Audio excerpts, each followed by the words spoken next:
emotional intelligence, gitu ya. Bagaimana sih caranya sadar bahwa sebenarnya nasabah loh yang untung kalau punya agen seperti aku. Empati kan kayaknya kita lebih banyak dengerin nasabah, kita sabar, kita edukasi dengan tulus gitu kan ya. Sedangkan kalau target ya pokoknya bulan ini closing sekian gitu. Nah itu gimana tuh cara? Dan akhirnya ketika trust dan kepercayaan ada, mereka pun akhirnya akan sadar bahwa ternyata orang yang ada di depan mereka itu adalah seorang teman yang genuinely care about them, itu pasti ada gitu ya. Terpenting kuncinya adalah trust ya Bams ya. Karena Assalamualaikum Sobat Ceria, Soul Talk kini ada di Bali.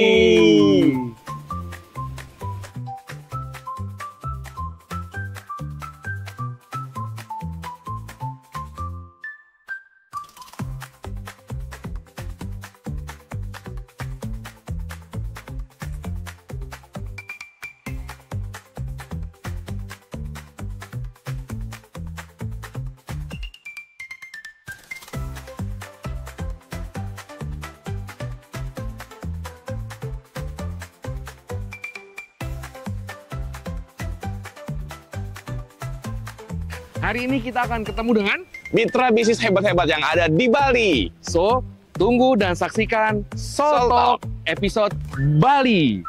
Sampai ketemu. Yeay.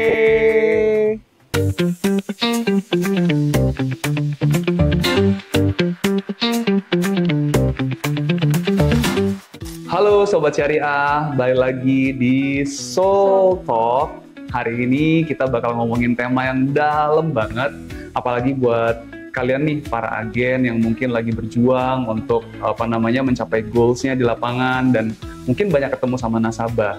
Nah, tema hari ini yang saya pengen bawakan bersama dengan teman saya ini adalah jualan itu pakai hati, bukan pakai emosi.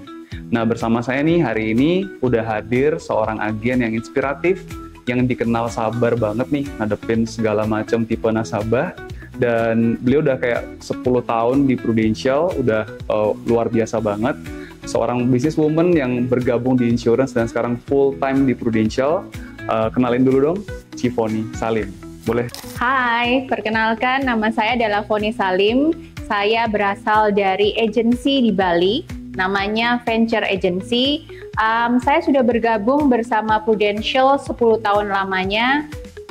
Lumayan banyak pengalaman yang sudah saya alami bersama Prudential, jalan-jalan dengan Prudential, dan banyak lagi.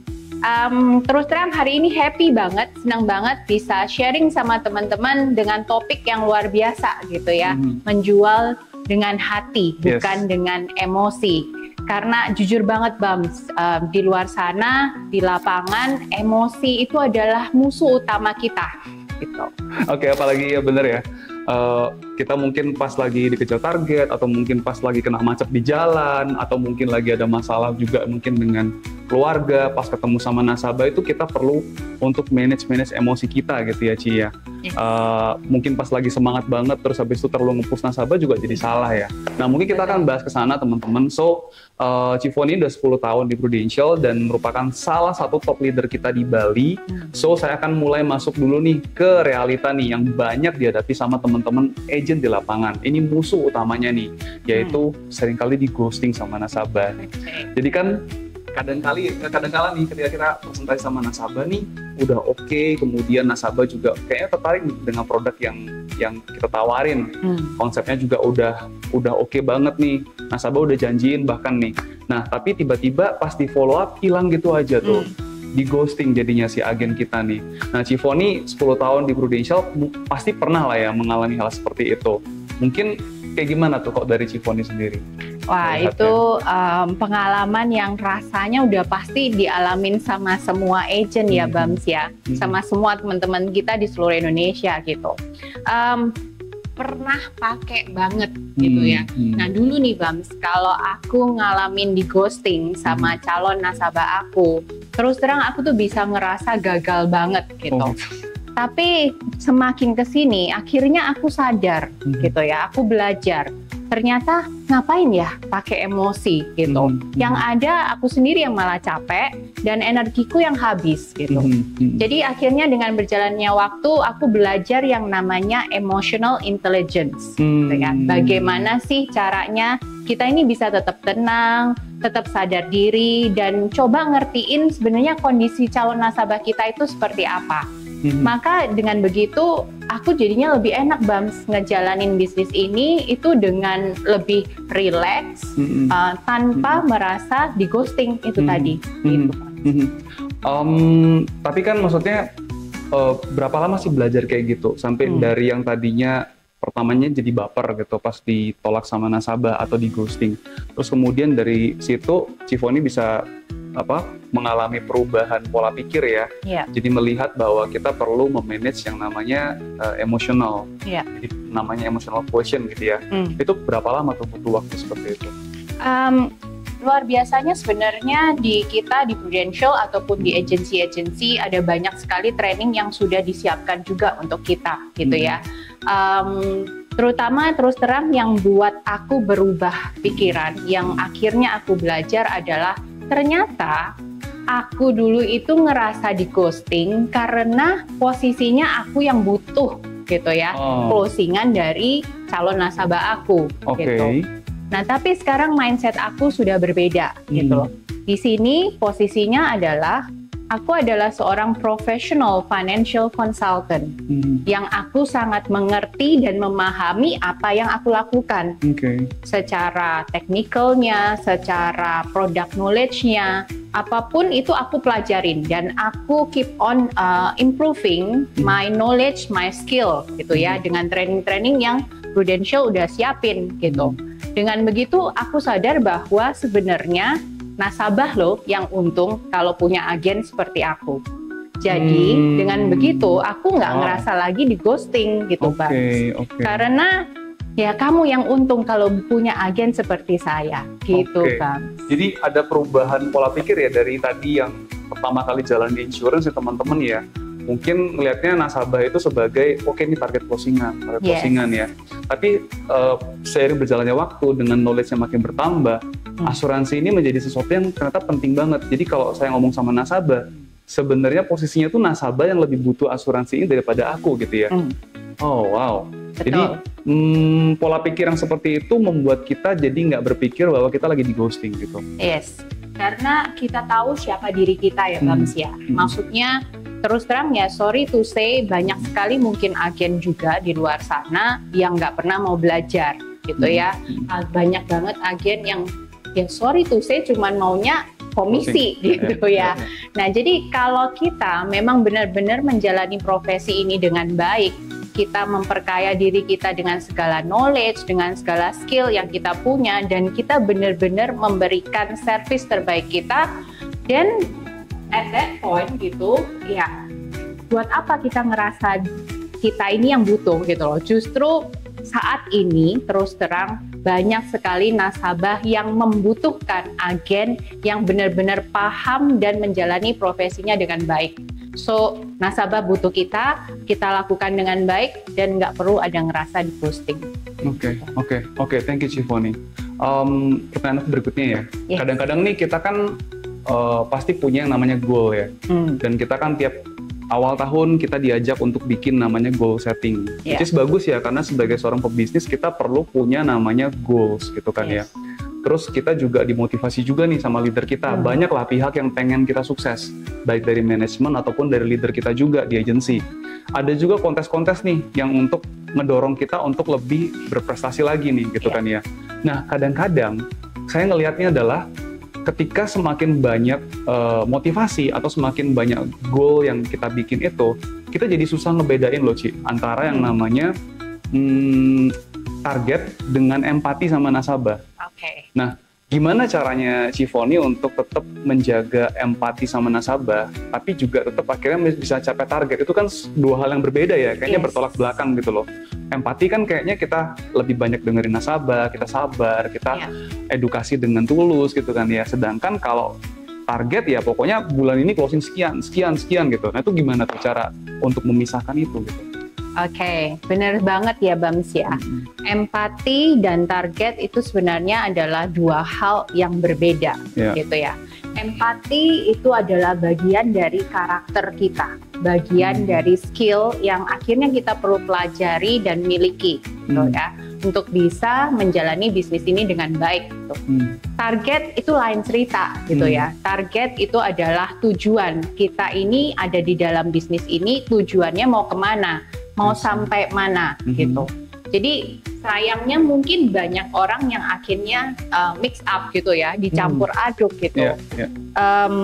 Katanya disuruh empati, katanya disuruh ngertiin kondisi nasabah gitu. Tapi di satu sisi juga ada target yang mau dikejar gitu ya. Benar-benar. Di satu sisi juga harus capai target kayak gitu. Nah, kalau buat aku selalu berpikir satu hal Bams, bahwa sebenarnya setiap orang itu punya ceritanya sendiri. Ceritanya yang hanya orang tersebut yang bisa rasain. Maksudnya adalah setiap nasabah itu punya ceritanya masing-masing, teman-teman. Jadi mungkin saat itu mereka belum mau beli saat ini gitu ya. Mungkin saat itu mereka hanya butuh untuk didengerin dulu gitu. Mereka butuh yang namanya seorang teman yang genuinely care for their feelings. Mereka butuh seorang teman yang genuinely care about their conditions. Bukan seorang teman yang hanya fokusnya target dan komisi. I see. Gitu. Jadi aku belajar Bams bahwa kita ini perlu bisa nge-post gitu ya. Kita perlu bisa mendengarkan tanpa harus nge-push gitu. Jadi dengan demikian justru malah trust atau kepercayaan itu malah jadi terbentuk. Dan akhirnya ketika trust dan kepercayaan ada, mereka pun akhirnya akan sadar bahwa ternyata orang yang ada di depan mereka itu adalah seorang teman yang genuinely care about them, yang happen to be an insurance agent. Gitu sih Bams. So that's how aku approach nasabah aku.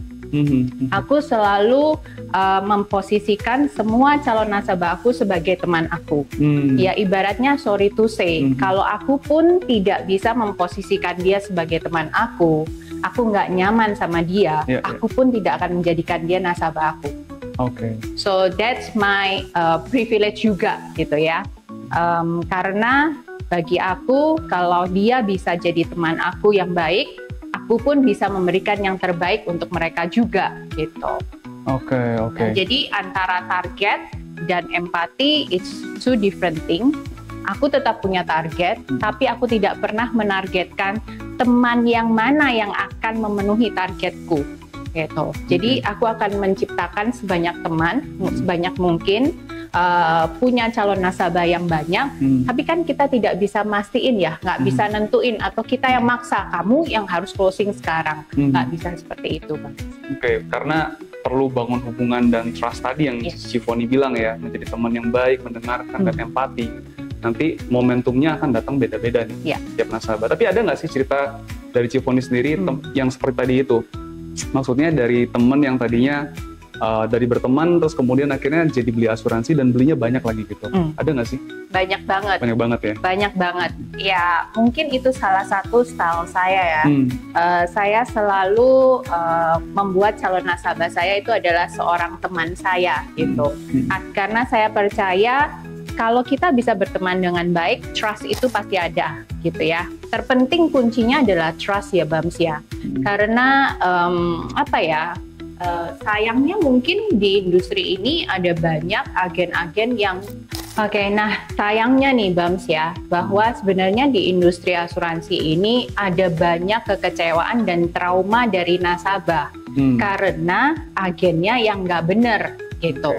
Jadi sekarang poinnya adalah bagaimana kita menempatkan diri sebagai seorang agen yang bisa dipercaya gitu. Jadi kepercayaan ini penting banget. Dan mereka baru bisa percaya sama kita kalau kita ya benar-benar genuinely become their friends gitu. Jadi Itu yang selalu mentor saya dari dulu kasih tahu saya gitu ya. Ketika saya bingung gitu, aduh nanti ketemu si A harus ngomongnya gimana ya, ketemu si B apa yang aku harus sampaikan gitu ya. Mentor saya cuma bilang satu, teman-teman, udah gak usah pusing, pokoknya just be a good friend, that's all. Gitu Bang. Ya teman-teman, dan tadi itu sebenarnya Civo ini kan saya udah kenal cukup lama ya, 10 tahunan sejak awal gabung itu. Kita udah kenal teman-teman dan sampai sekarang itu prestasi juga nggak henti-hentinya teman-teman. Itu juga saya ngelihat Civo ini dari membangun trust yang bagus sama nasabah, closingnya nggak cuma sekali ya Ci ya, bahkan bisa berkali-kali. Bahkan beberapa ada yang ngasih banyak referral kan ya, kayak gitu ya. Oke, mungkin ada yang mau tambahin? Oke, jadi mungkin terakhir nih saya mau minta sama Civo ini mungkin tips and trick gitu ya, gimana sih caranya jualan ke nasabah dengan tetap semangat nih, motivasi ada drive-nya juga dalam diri tuh kuat banget gitu untuk sukses, tapi tanpa baper, tanpa membawa emosi yang berlebihan gitu. Jadi kalau pas lagi ditolak, belum dulu closing dan segala macam, itu dia bisa manage itu. Ada nggak tips buat teman-teman sekalian? Oke, pastinya dong. Saya mau sharing tips sama teman-teman. Yang pertama sudah pasti kita perlu mengatur ekspektasi kita, yaitu artinya jangan berekspektasi bahwa semuanya bisa langsung closing saat ini sesuai keinginan kita. Jadi itu yang pertama. Yang kedua, kita juga perlu punya yang namanya waktu rehat teman-teman, gitu ya. Jangan karena target gitu ya, terus kita setiap saat mikirinnya gimana harus closing. Capek teman-teman, energi juga habis gitu ya. Kita juga mau ngejalanin bisnis ini dengan sehat gitu ya, bukan malah jadi sakit gitu ibaratnya. Terus mungkin yang ketiga, belajar yang namanya mindfulness gitu ya. Kadang itu Bams hanya butuh tarik nafas dan bilang, hari ini aku belajar, bukan gagal. Dan yang terpenting Bams, kita itu harus selalu mensyukuri apa yang kita jalani. Ibaratnya kita melakukan dan menjalani prosesnya dengan penuh syukur. Karena sebenarnya kita nggak akan bisa bertumbuh, kita nggak akan bisa belajar kalau kita nggak mau ngejalanin prosesnya. Jadi kalau kita punya tujuan jelas, kita tahu apa yang kita mau, kita buat planningnya dengan baik, kita jalani prosesnya dengan hati senang, happy, dengan penuh syukur, maka saya yakin semuanya pasti akan berjalan dengan baik. Oke, aku suka banget tadi ya personally dengan poin yang Ciponi bilang tadi adalah hari ini aku belajar sesuatu bukan gagal. Karena in correlation ya, kadang-kadang kalau ketika agen di presentasi udah bagus, nasabah udah seneng dengan presentasinya, tapi belum closing, berarti sebenarnya dia nggak jelek di presentasinya ya. Belajar bahwa, oh aku udah bagus di presentasi, tapi ada sesuatu nih yang aku perlu tingkatkan lagi nih. Misalkan di trial closingnya, atau mungkin ada kalimat yang kita mungkin bisa ubah gitu ya. Sehingga next presentasi sama nasabah yang lain itu bisa lebih bagus lagi gitu ya. Betul. Jadi mungkin itu teman-teman ya, kita udah belajar sama-sama dari Ciponi hari ini, thank you banget. So yuk kita sama-sama belajar jualan dengan hati, selalu menempatkan empati kepada nasabah untuk jadi teman yang baik, bisa kasih yang terbaik buat nasabah-nasabah kita. Demikianlah bincang-bincang singkat kita bersama dengan Ciponi dari Bali. Walaupun singkat, saya yakin banget teman-teman dapat banyak banget insight dari Ciponi pada hari ini gitu ya, tentang bagaimana kita berjualan dengan hati bukan dengan emosi gitu ya. So teman-teman semua nantikan kembali, saksikan kembali episode-episode Soul Talk berikutnya setiap hari Jumat jam 5 sore. Pastikan jangan lupa like, comment, and subscribe. Dan sampai ketemu di Soul Talk berikutnya. Bye-bye!